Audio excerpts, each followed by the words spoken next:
Peace and love. What up, though? It's your boy, Karon Joseph Riley, and this is another episode of Nice Watch. Unfortunately, my co-host, Ernestine Morrison, is a little under the weather. I would love to say she's on set, but let's just keep it 100. She's a little bit under the weather, so we just want to send well wishes out to Ernestine. Get well soon, queen. Hydrate, rest up. We'll see you soon. All right, but just so you guys didn't feel like I left you guys hanging, I have another voice in the corner for you. It's not David Shands. It is Kaylene Jones. This is our sister who does production in her own podcast around here at The Social Proof, but she is also a person who has seen what we're talking about today, which is Dave Chappelle's The Dreamer, the Netflix special that aired and that was dropped on New Year's Eve. Now, see, I'm not one of those people that go out and hang out, so I stayed in and I watched this special. What about you? You saw it, right? Yep, I just watched it the other night. And you are hella young. Why weren't you out in these streets getting it in for New Year's Eve?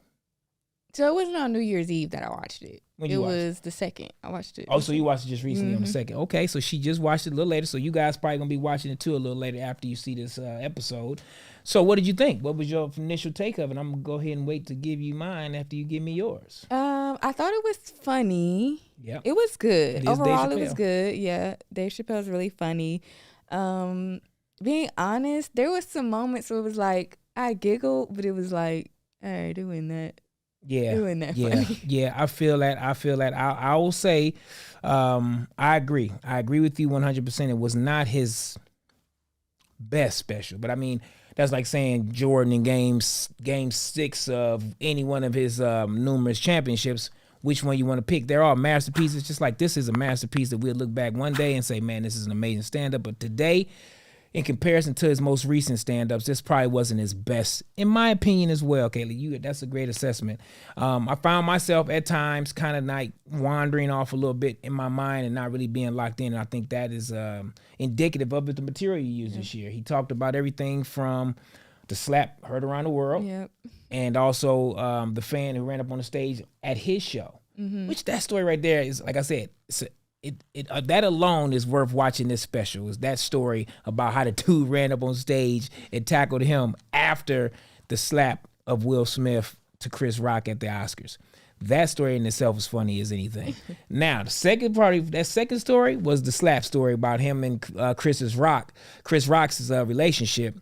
And I tell you what did you think about that story? Was it as hilarious to you as it was to me? About the slap? About how he called him and then Chris Rock when he came on stage and took the thunder. Yes. Yeah, that was hilarious how he brought that around. And just to give a shout out to the producers of this special, directed by Stan Lathan, the GOAT, the one of the original Don Dadas in Black Hollywood, one of the original producers, guys who were responsible for so many careers in Hollywood that you didn't even know about. But Stan Lathan directed it and produced it along with another one of my dear friends, family friend, the godmother of my daughter Lola, Ricky Hughes. Y'all did y'all thing on this thing. It was shot in DC, smaller theater, but it worked perfect. I think Dave prefers smaller theaters.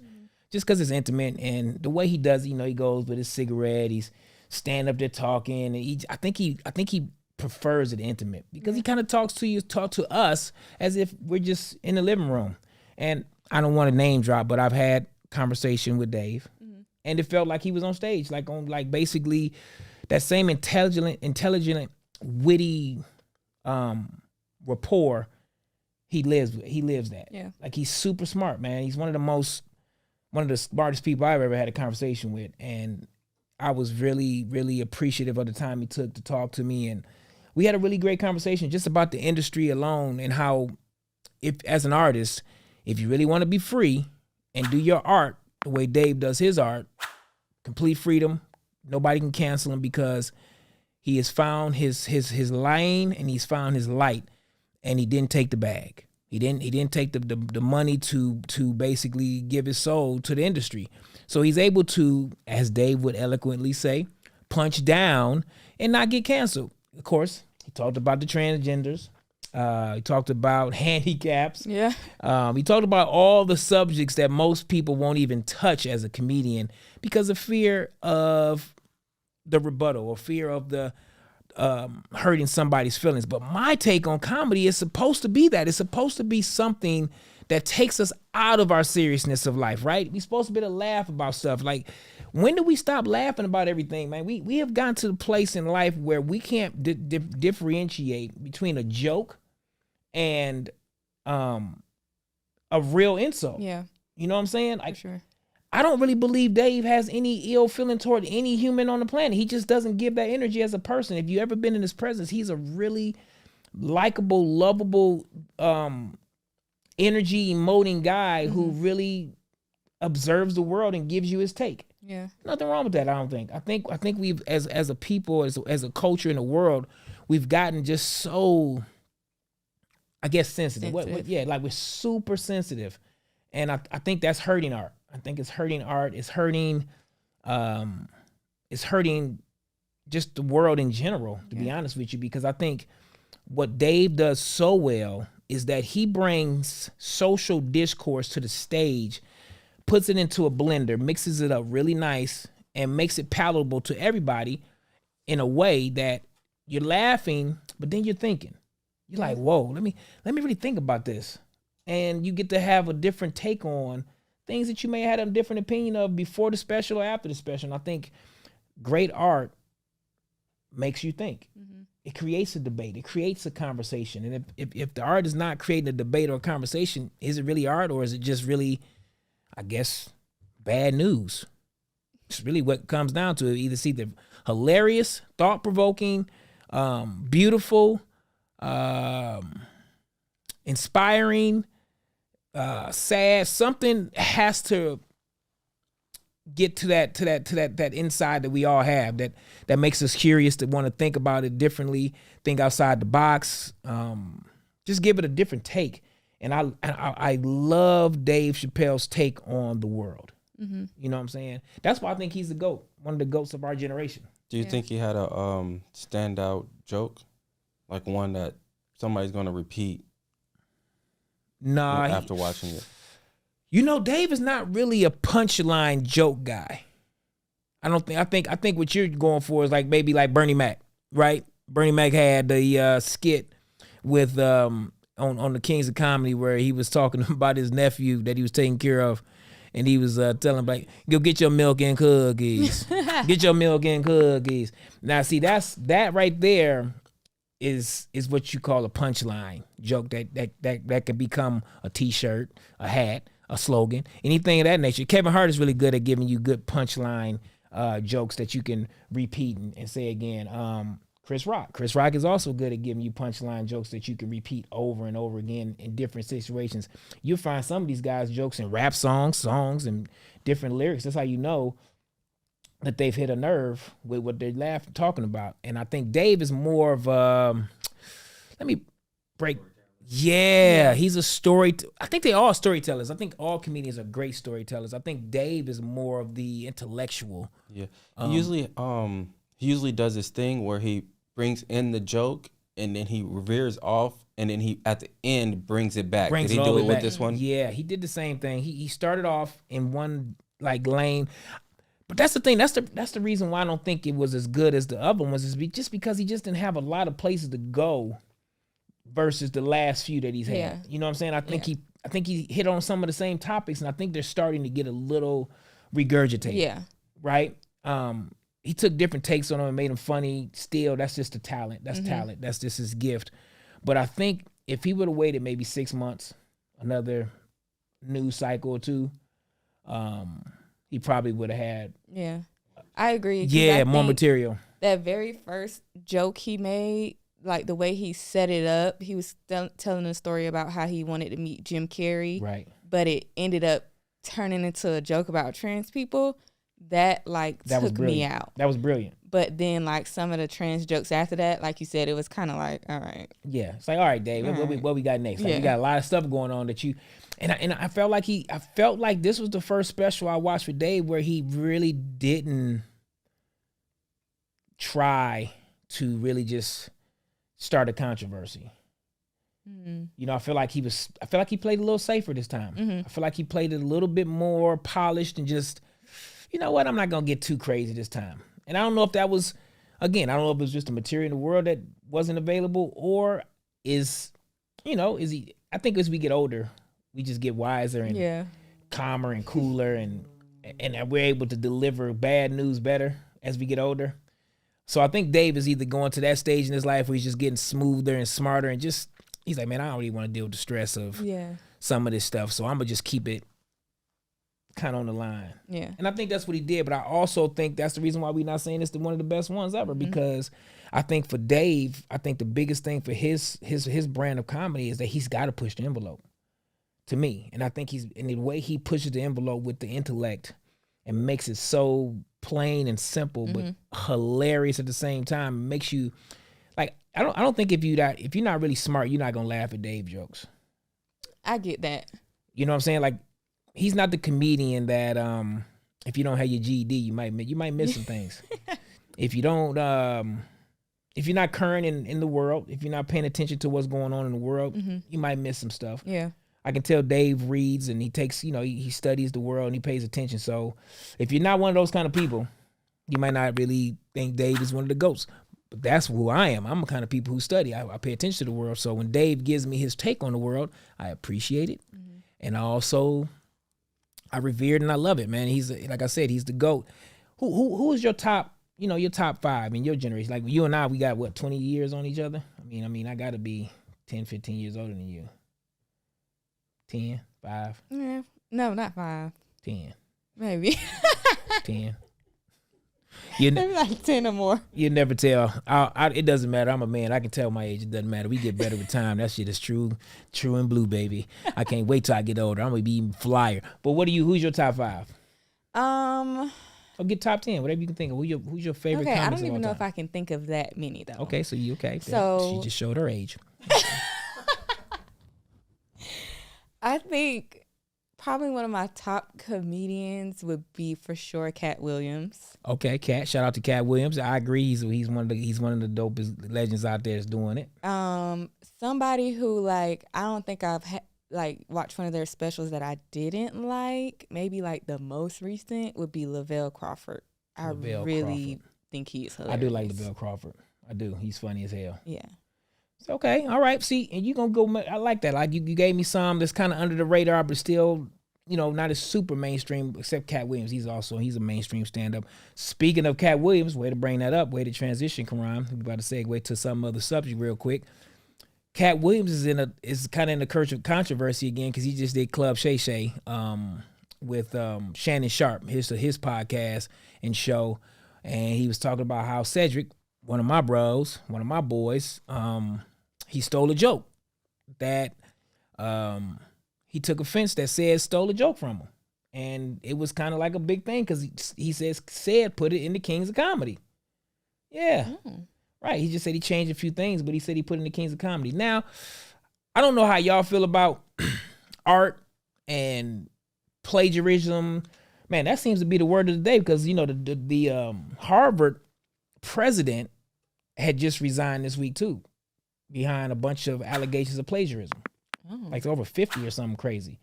But also she had that problem with the war going on in Gaza, students on campus making comments, and it was a lot of blowback. So it basically started with free speech, then it turned into let me check your credentials, and it come to find out she's been suspected of plagiarism. So that's what Cat was accusing Cedric the Entertainer of plagiarism, of stealing a joke. Now, we all know in the comedy world, that is basically the greatest sin you could do to a stand-up comedian is steal his joke. I personally think there's nothing new under the sun. I always say that. I totally believe that artists, engineers, anybody who can see something that's not real and bring it into reality, we are attached to the universal knowledge of life that everybody has access to. Yeah. That's what they say is nothing new under the sun, meaning there's nothing you can do that's original. It's just impossible. It's impossible to do anything completely original except just be you. It's the only thing that's original ever in the history of time is you.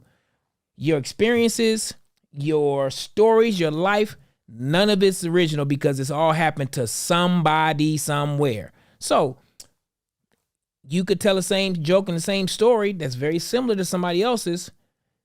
Was it stealing, or was it just happening to you the same way or a different way, and you telling your perspective on it? So that's what I feel about the whole stealing. Is there any laws against that? I know it's like in other genres, like you can get sued for it, but can you get sued for that? I think you can get sued for it if you write, like say for instance, I take your script that you wrote, and I write a whole new script based on your script, change a few names, change a few things, but everybody knows this script was Reese's, right?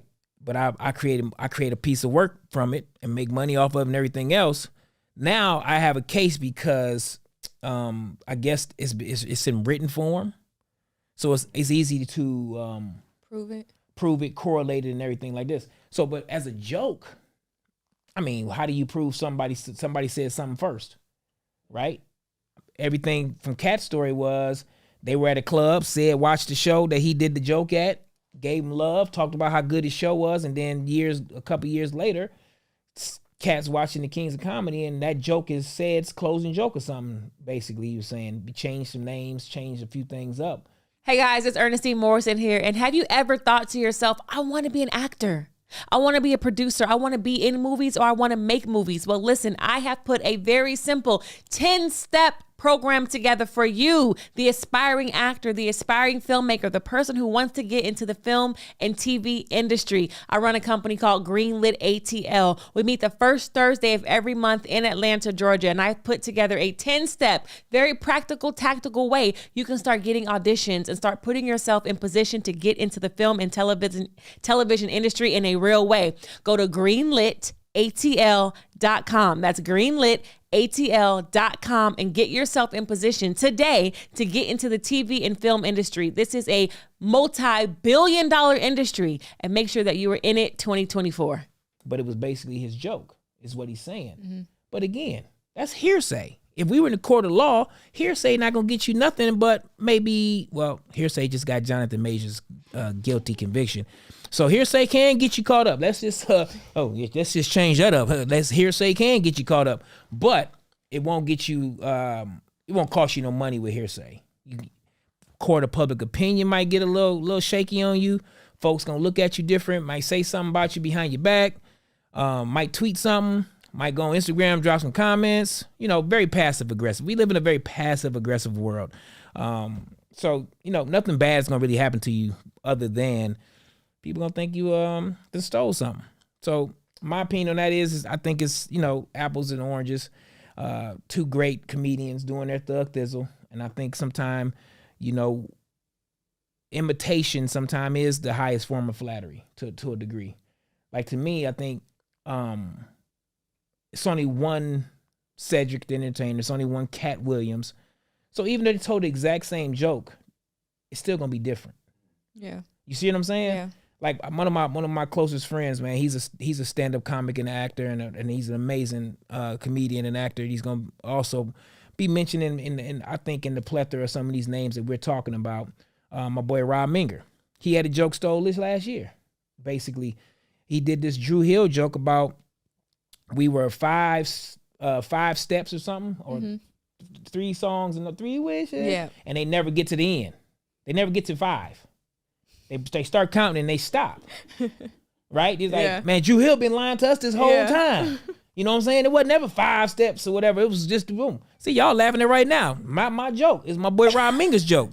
You know what I'm saying? But somebody else took it, used it, and they had a bigger platform at the time, and it kind of just rubbed my boy the wrong way. But I told him, I said, look, man, as an artist, if you're great, you're going to get emulated. Period. If you're really dope at what you do, people going to take from you. Mm-hmm. It's just life, man. But the thing about it is we all creative. And so I don't trip on it because I breathe creativity. So like if somebody steals something, I come up with something else. Somebody takes it, I come up with something else. It's easy. You know what I'm saying? So unless you feeling like you run out of your creativity, which I ain't never heard of that, but I think you might want to put a police report in. But my top 5, I got a bunch, man. I think all time for me would have to be not Red Fox, but Richard Pryor. Okay. Yeah, she's like, who the hell is Richard Pryor? Heard the name, haven't heard the name. a joke, Ain't that something else right there? Your homework tonight is look up some Richard Pryor YouTube videos and get your comedy on, girl. It's gonna crack you up. You think Dave Chappelle funny? You think anybody now is funny? You gonna have next time you see me, Karon, my stomach hurts. Red Fox, Eddie Murphy, Bernie Mac, right, Reese? Who else? Robin Harris. Robin Harris had a whole TV show and a movie created after his joke, Bebe's Kids. He came up with the whole Bebe's Kids. And Robin Harris was one of the guys we lost early to death, just like Bernie and a couple other of our greatest comics of all time. They got out of here a little earlier than we wanted them to, but they left us with some indelible memories and some punchlines and some jokes that will live on forever. Like Bernie Mac's jokes still probably get told 5 times a year at somebody's Christmas party or dinner party or something, just because he was one of the GOATs. You know what I'm saying? Steve Harvey is in the mix. You know what I'm saying? Let's just put all the kings of comedy in that group. You know what I'm saying? DL, another one of my good friends. He always crack joke on me talking about how I got skinny and junk from playing football. Call me skinny now, whatever. But DL is a great one to me. Steve has turned into just more than a comedian. He's like basically the host with the most. But he's doing his Thug Thizzle. Chris Tucker. Chris Tucker's a stand-up comedian. I got to put in the mix. Now I know he's probably known more for his movies, but his stand-up is solid, man. He does a hell of a stand-up, man. He wouldn't have been Smokey if he didn't have stand-up, right? So Chris Tucker, and I think he's touring right now and getting some material together for his show. So I'm looking forward to that. Kevin Hart, you got to be, we talked about Kevin and Chris Rock on this show a couple weeks ago. Those guys are like basically the new generation. They're like LeBron and I would call Chris Rock Kobe though, of this generation. You know what I'm saying? He ain't, he's still here. Jesus, I don't want to get myself caught up in nothing, man. Y'all ain't gonna get me. But to me, I always bring stuff back to sports. If y'all don't know, I played sports for the first part of my life before I became an actor and a producer. So I always generalize back to sports. I sway back and forth to those words because I'm still part of me, right? And it helps me make sense of the world. I got a question. What you got, Reese? Why do you think it took so long for Chris Rock and Dave Chappelle to really get their recognition? Man, that's a good question, Reese. I think you know what it is, bro? I think media and social media is catching up to their careers. Think about it. Both of them started their careers before social media, right? They're old enough in the game, but shit, they 25 years in. 25. Yeah. Chris might be 30 in. 30 years in, bro? No, he is 30 years in. He's 50-something years old, and he started when he was 18, 19 on SNL. So if you didn't see him on SNL or you didn't see him on HBO, if you didn't see him on things that was accessible, and you didn't see him. Now, it's everywhere. And I think now their careers is catching up to where media is now. And you got generations of people, like my generation, you might have missed some of their stuff if you wasn't just into it, or if your parents weren't into stand-up comedy. Like my dad and them were into stand-up comedy. Yeah. So I ended up seeing the Red Foxes and the Eddie Murphys and the Richard Pryor specials, because my dad and them was watching them joints on VHS. You know what I'm saying? On tape. She like, what in the world is VHS? I know what a VHS is. Oh, you seen the VCR? Yes, we used to have one when I was growing up. Okay, well, you all my Disney movies was on. Okay, so now I know where you. That's because our parents are old. Well, our parents is probably my age. Probably older than me. Yeah, very much older than you. Yeah, good. That's good. It's good. But no, VHS, man. I think I watched Raw on a tape at my grandfather's house. At that, I wasn't even supposed to be watching. I probably was 5, 6. You know what I'm saying? Then I watched Purple Rain. So that kind of shows you guys what kind of upbringing I had. Eddie Murphy, Raw, Purple Rain, all in the same night. I'm 5 or 6 years old. Do you think Raw is the top stand-up? Man. Or it's got to be. Okay, between that and Delirious. Delirious and Raw. I got to go with Raw over Delirious. But they both was classics. Both classics. I don't know. So here's the question I got for y'all. What would you put up against Raw? What would I put up against Raw? I'd have to put that Richard Pryor stand-up he did. I can't remember the name of it. It was like when he was older, but he was Richard Pryor. He did the movies. He was he was the guy. He had the little silk shirt on, and he told that joke about you've heard it referenced in so many rap songs about like when black kids can't be out late at night. You know what I'm saying? If you black, your curfew's 12. If you're a nigga, it's 11. It was the funniest. I mean, his jokes. I mean, Richard Pryor. Yeah, that one. I think that I had to put that one up there.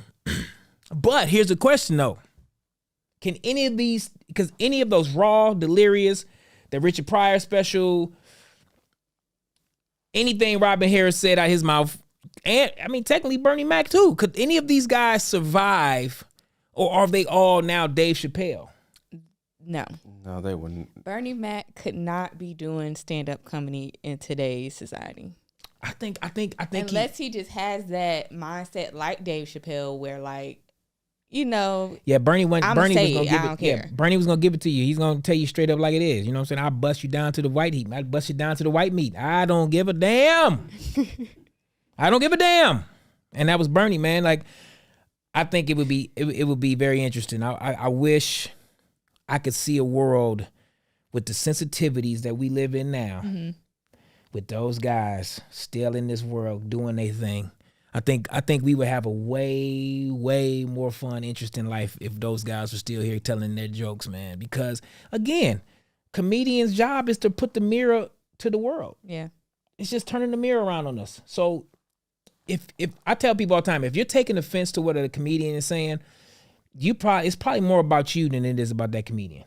For sure. You know what I'm saying? Yeah. Like, absolutely. Everybody who takes issue with anything a comedian says, they just have some unresolved childhood traumas that they probably need to resolve. Some things that they need to deal with within themselves, because no matter what you say or do should not affect me. Mm-hmm. Period. It should just be, I should be strong enough in who I am and what I believe and who I am and my gifts, my talent, my love for myself, that whatever you're saying, it should just be taken as a grain of salt, really, at the end of the day. And I think that's a big problem in our world now with social media and everything. Everybody's so wrapped up in people's opinions, man. They care so much about the opinions of everybody else. I think it's hindering everything. Yeah. It's hindering art. It's hindering relationships. It's hindering our community. It's hindering the cultures. Our cultures actually really opening up and understanding each other, as opposed to always being defensive. I think defensive as the default. You just block all your blessings. You block all of your gifts. You block everything that could have came from somebody's opinion that you don't agree with. I think sometimes when you meet somebody and you don't agree with their opinion, there's that good place in there that you can both grow, right? Yeah. And I think those are some of the best relationships, man. Like if my wife and I had too many of similar personalities, we wouldn't make it. It just wouldn't work. I think you got to have a healthy amount of discord. This show alone, Ernestine, I mean, she's here. She doesn't agree with everything I say, and I don't agree with everything she says. And I think that is where the magic of the show happens at, is that we don't agree with everything, but we do see a lot of things eye to eye, which I think is really what we all got to get to, is understanding, like, just because I don't agree with what you're saying, it doesn't change my love for you or my respect for you. It just informs me of how you see that subject, that topic. You know what I'm saying? Now, only thing that's off limits now, which I can't be your friend no more, if you run around saying you like dating little kids. If this is where Reese should insert like a noise or a sound or something, it would really hit. But I think that probably be the kids, and you do bad things to women, and you don't take care of your kids. Those are the three things that I can't be cool with you with. Yeah. Right? Like, I don't give a damn what I'm talking about on love and kumbaya. Like, those are the three things that's kind of completely, if you do any of those three things, we probably not hanging out at all. And I probably have a slightly demonstrative opinion of you. And That's just what it is. I mean, but unless you're doing one of those three things, I think, you know, I think everything is up for discussion.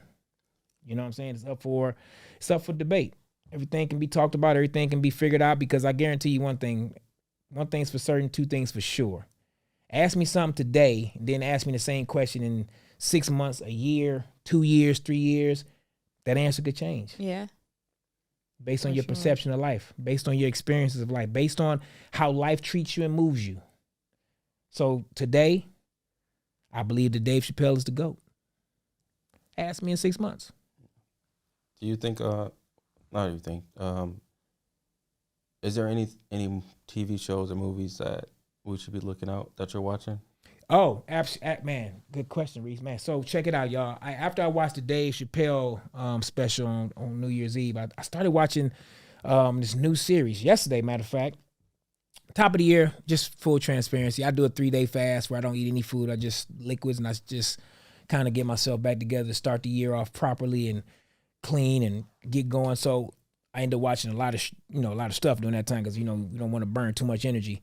But I started watching this show called Coming In from the Cold on Netflix. Netflix is on fire right now, by the way. Y'all are dropping some pretty good content at a great time of the year to kind of keep it going, especially coming out of the strike. But this show is basically, you should check it out. You'll like it, I think. You like action? Not really? You're not an action girl? Nah. Okay, well, if you're not an action girl or a guy, this may not be the series for you to check out. But turns out that this ex-Russian spy turns out to have like morphing abilities, like super, like she's like a mutant. But she's got, they did an experiment on her back when she was a little girl and made her this crazy Russian spy. The show starts with her being a grown woman with a teenage daughter, and she happens to be overseas for her daughter's ice skating competition, and she is recruited by a CIA officer to basically save the world again. And she hasn't done any of her Russian spy stuff in probably 15, 20 years. So that's the setup. She's rusty, but as you will see if you tune in, that it gets interesting.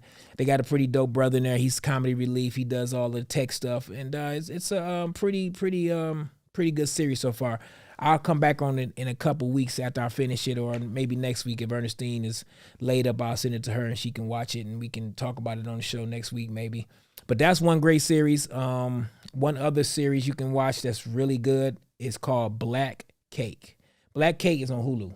I've been hearing about it. You should. Now you will like Black Cake if you don't like the action, because this is very black girl magic-y.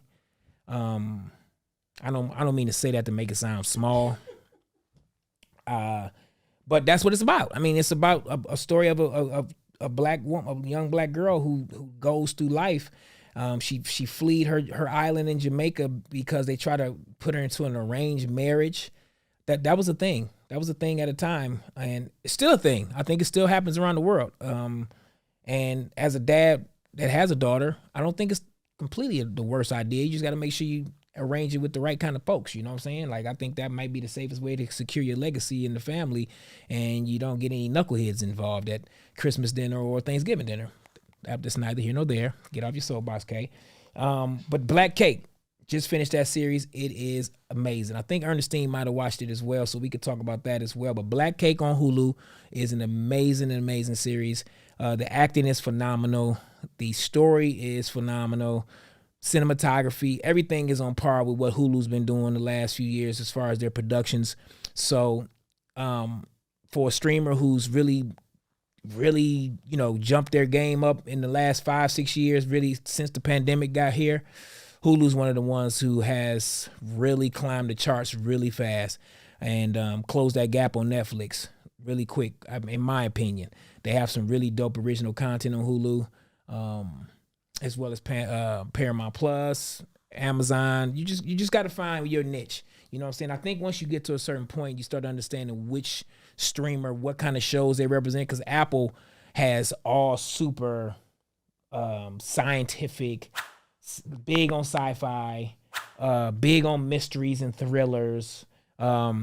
Apple, you can find the morning show with Jennifer Aniston. You can find, they got the names. They're gonna have big names on there. People that you usually see in movies or big time TV stars. They're at Apple. Paramount gonna probably break a lot of younger or not as mainstream talent, but really good talent. You got Amazon, who's pretty much across the board is going to have a nice little mix. They got a lot of animation on there that's really dope. There's the what's that show? Mr. Invincible. Have you watched that series? Yeah, that one's crazy. That was serious. I'm so mad. My son done put me on Mr. Invincible, man. Like it's an animated show on Amazon, and there's an it's the new season. There's a new season. Second season, but they only did like 4 episodes. 4 episodes, yeah. Yeah. There's something else on Amazon. I think it's called Carnival Row. Carnival Row. I watched Carnival Row. Carnival Row is the shiznit. The cinematography in that is oh my god, crazy. everything, dog. The cinematography, the hidden messages. Hidden messages. They created a whole world with fairies, werewolves. What's that? Manitors. Yeah. How about the rich Manitor that had the white girl? That was an amazing little twist, right? Yep. Carnival Row. Check out Carnival Row on Amazon. Man, Reese, you need to get on the couch with me, man. You seem like you be watching some stuff, man. The Boys, did you like that? The Boys was dope. It started getting a little crazy at that second season. Yeah, after like the halfway through the second, I was over it. But then they came out with Gen V. Gen V saved it for me. Now I'm back interested in season 3 of The Boys, which is coming soon. Mm-hmm. Season 3 of The Boys is coming soon. Gen V is the spinoff from The Boys, basically about the young mutants of the world. Now, let's just give you a quick synopsis on The Boys, right? So The Boys is basically a superhero show where the superheroes are basically have no morals. They will have sex in the air. They will kill people. I mean, it's exactly what you want to watch if you want to always see the Justice League just cut loose and don't give a damn. This is what The Boys represent, right? And then Gen V was the spinoff where they show the kids how they got there, because in the show is basically based on these people were created. You know, the history of superheroes in the genre of movies and TV has been usually born with it, or you come from another planet, and or you're born with it and you're like a mutant. So no, these are people, they took a pill. The parents gave their babies pills at one point, like at the turn of the century, like right around like the 40s and 50s, and all these kids have now become these different kind of superheroes, but they don't have any of the kind of morals that you would see in a Superman or a Batman or a Wonder Woman. They gonna kill you. They gonna absolutely kill you. They might get caught up on some charges for manslaughter, rape, or any of those other things that happen in real life. And it's just really a different kind of take on the superhero genre. So you might actually do well watching that if you like superheroes, if you like action. But like I said, if you don't like action and superheroes, don't mess with it. But if you want some drama and you want some good wholesome laughing and fun, go watch the drama.